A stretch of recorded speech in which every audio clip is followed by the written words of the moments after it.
د سبحان الله وبحمده سبحان الله العظیم استغفر الله وظیفه په څلوېښتو ورځو کې د غریبۍ مکمل خاتمه او د مالداره کېدو نااشنا وظیفه.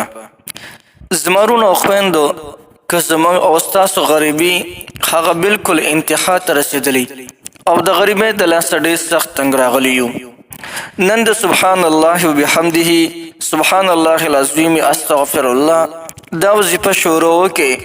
الله جل جلاله به ستاسو غریبي او مسکیني ختمه کړي او الله جل جلاله به تاسو ټول مالداره کړي.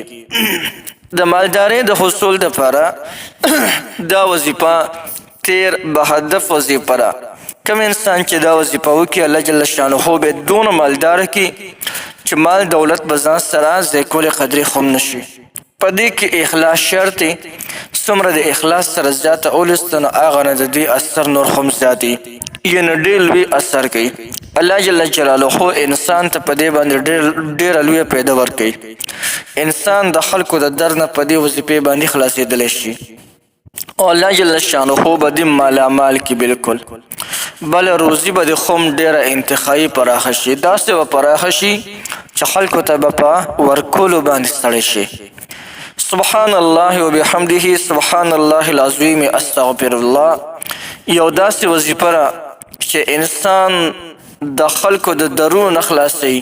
که انسان غریبي انتها ته رسېدلی وي او دا وظیفه شروع کړي، الله تعالی به غریبي ختمه کړي، مالداره به کړي. لکه د بعضې ملګرو غریبي دومره انتها ته رسېدلی وي چې هغوی بیا خپل مرګ ته تیاري، یعنی کله کله بعضې کسان داسې چې هغه پکې خودکشي وکړي، خپل ځان مړ کړي. لیکن نن نه کو دا وظیفه شروع وکړي نو دغه مسلې به انشاءالله بیا تاسو ته نه راځي. د وظیفې کولو طریقه درته ښیم، ډېره زیاته اسانه وظیفه ده. د وظیفې کولو طریقه دا ده چې سحر به د وخته پاڅې او سنت به د وخته وکړي. د سحر د سنتو نه پس او د فرض مونځ نه مخکې 100 کرته به دا وظیفه وکړي. سبحان الله وبحمده سبحان الله العظیم استغفر الله او بیا به الله جل شانه ته لاس پورته کړي، یا الله زما غریبي ختمه کړي، یا الله ما مالداره کړي، یا الله ښه ډېر مال دولت راته راکړي. دا عمل تر د 40 ورځو پورې مسلسل جاري ساته. دې سره به یو عمل بل کې هغه عمل دا دی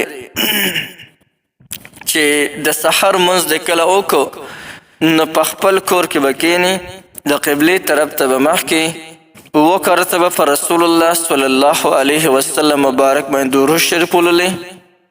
که 3 کرته اولستو هم بیا هم کافي دی، لیکن 2 کرته مناسب دی.